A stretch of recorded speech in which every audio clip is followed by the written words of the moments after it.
Bonjour à toutes et tous, ici la Goule Studio, j'espère que vous allez toutes et tous bien. Écoutez, aussi au studio, ça va plutôt bien. Je suis très ravi de vous retrouver pour une toute nouvelle vidéo de présentation de boîte, du format Open the Boîtas, avec cette fois-ci les tireurs lance-quenets équipés d'arquebuses et d'arbalètes, édités par Warlord Games pour le jeu Death and the Langsknecht. Donc on va voir ça, figurine en plastique, superbe, vraiment, avec très belle sculpture en plastique rigide. Voici, donc un grand merci à Warlord Games et Warlord Games France du soutien de la chaîne. Donc à l'intérieur, qu'est-ce qu'on va avoir? On va avoir une trentaine de... donc 30 figurines de lance-quenets avec des arquebuses et des arbalètes. Voilà, ok. Donc elles vont parfaitement se marier avec les autres types de troupes, puisque en fait c'est la même gamme. Donc on avait les piquiers que je vous ai présentés, les figurines équipées d'albardes et de flamberges, donc les double soldner. Et voilà, du coup on a ici les tireurs, donc de quoi constituer des armées hautes en couleur fin 15e, début jusqu'à milieu du 16e siècle, aussi bien pour l'Empire, donc le Saint-Empire romain germanique, mais aussi les lance-quenets étaient aussi recrutés par les différentes royaumes et princes, duchés et principautés, que ce soit Italie, mais aussi donc le royaume de France et en Espagne notamment. Donc voilà, on va avoir des troupes très colorées et encore une fois avec les peintures contrastes, je suis persuadé qu'on obtiendra des résultats vraiment magnifiques vu en fait tout simplement l'uniforme, les uniformes avec voilà, les différentes pièces de tissu. On a des figurines bigarrées et on a aussi les crevés, donc l'intérieur en fait des costumes, par exemple ici en noir sur le revêtement jaune. Voilà, et sur le bois, sur la peau, sur les barbes, il y a vraiment moyen d'obtenir de très belles figurines, notamment avec les peintures contrastes. Allez, on ouvre ça, à tout de suite. Voilà, l'ouverture de boîte est ainsi faite. Donc qu'est-ce qu'on va avoir? On va avoir en fait 5 grappes comme ceci. Bon, les socles, on va pouvoir les mettre de côté. Donc ici 1, 2, 3, 4, 5. Donc elles sont toutes identiques. Donc je vais en prendre une. Ok, donc 5 grappes de 6 figurines. Ce qui fait donc 30 tireurs. Ok.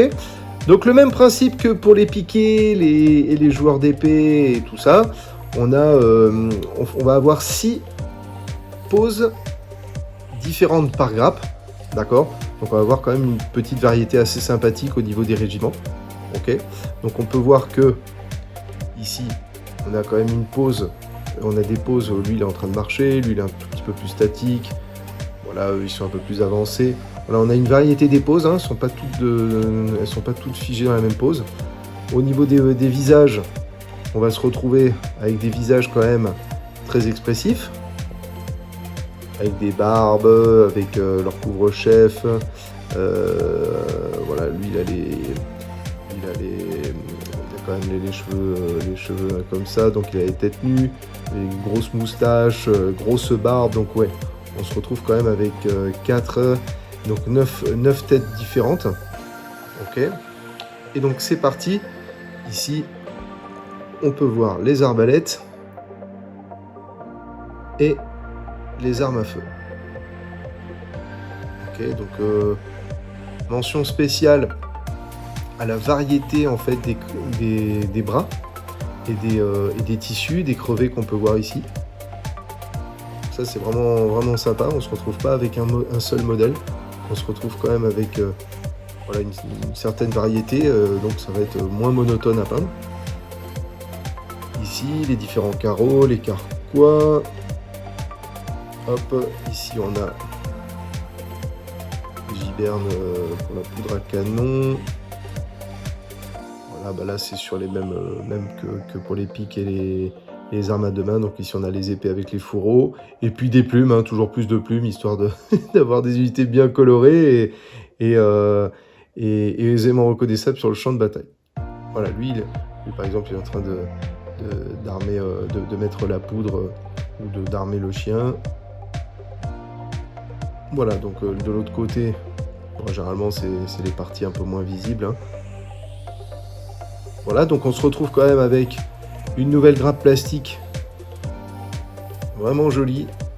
Des figurines très bien sculptées qui attirent le pinceau. Voilà, donc pour moi, je trouve qu'au niveau de la qualité, on se retrouve avec en fait, on trouve pour moi, on a une grosse qualité au niveau du plastique rigide. Hein. En termes de moulage, j'ai pas été déçu sur les autres grappes. Je pense que celle-ci, c'est la même chose. Voilà, on a des lignes de moulage très peu visibles. En tout cas, on a une qualité de moulage qui est quand même au rendez-vous. On a de la finesse dans les détails. Des figurines qui sont pas non plus trop grandes, hein. On est sur du 25 mm, un peu plus, peut-être 28. Voilà. Bah écoutez, j'étais très heureux de vous montrer cette grappe, hein. Je vais en peindre quelques exemplaires et montrer tout ça sur la page Facebook et j'espère faire une vidéo complète avec tout ce que j'aurais peint au niveau des gardes d'Italie. Allez, bah écoutez, sur ce, je vous souhaite une excellente continuation. N'hésitez pas à soutenir la chaîne en cliquant sur la vidéo, en laissant un commentaire, en vous abonnant si ce n'est pas déjà fait, à la partager. Et puis bah moi je vous dis à très bientôt. Ciao ciao tout le monde.